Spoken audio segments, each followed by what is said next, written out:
को बदलने का वक्त आ गया है, क्योंकि ये अत्याचार और भ्रष्टाचार का एक ऐसा अड्डा बन गया है, उसको खत्म करने का और बदलने का समय आया है। भारत को वक्फ के खौफ से आजादी चाहिए, क्योंकि यहां पर ये जो पहले कांग्रेस के जमाने में बना वक्फ का कानून है, वह उसका मतलब तो यही था, खाता ना वही जो वक्फ कहे वही सही।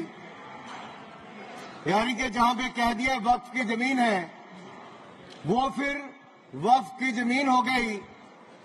वो जिम्मेदारी उनकी नहीं है कहने की, बताने की कि ये कैसे उनकी जमीन है, लेकिन जिसकी चले गई वो बेचारा दर दर भटकता है और उसको इंसाफ भी नहीं मिलता है। मैं इसके बारे में विस्तार में बताऊंगा, लेकिन आज एक बार फिर कांग्रेस देश को और देश में भ्रम फैलाने का प्रयास कर रही है।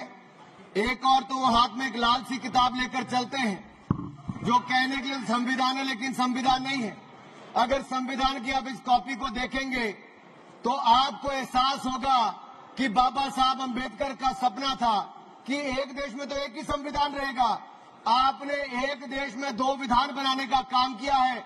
आपको तय करना है संविधान के साथ रहना है कि वक्फ के साथ रहना है, वक्फ के साथ रहना है कि संविधान के साथ रहना है, आपको तय करना पड़ेगा। और यही नहीं, और जो लोग बड़ी बड़ी बातें यहां पे कर रहे थे, उनको यही कहना चाहता हूं, ये हिंदुस्तान है, पाकिस्तान या तालिबान नहीं।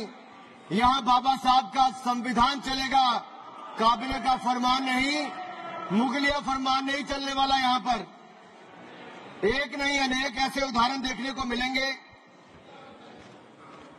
माननीय सभापति जी, आज हम केवल संविधान संशोधन पर चर्चा नहीं कर रहे, लेकिन एक ऐसे समानांतर सत्ता को चुनौती दे रहे हैं जो दशकों से अनियंत्रित रूप से अस्तित्व में है।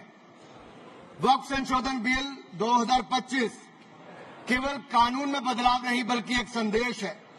संदेश स्पष्ट है कि देश में एक ही कानून चलेगा, भारत का संविधान, और भारत के संविधान के ऊपर कुछ नहीं है। वक्फ बोर्ड का उद्देश्य मुस्लिम समुदाय के कल्याण के लिए संपत्तियों का प्रबंधन करना था, लेकिन कांग्रेस और उसके सहयोगी दलों ने इस भूमि को अपारदर्शी और एक गैर जिम्मेदाराना तरीके से राजनीतिक संरक्षण देते हुए एक ऐसा साम्राज्य बनाया जहां पर इन्होंने इसको अपना वोट बैंक का एटीएम बनाकर रख दिया है। 70 सालों से इन्होंने यही किया है। 1947 में भारत ने एक विभाजन देखा है, वो एक परिवार और एक पार्टी के कारण वो विभाजन हुआ है। आज जमीन जिहाद, लैंड जिहाद के नाम पर हम दूसरा विभाजन नहीं होने देंगे, नहीं होने देंगे।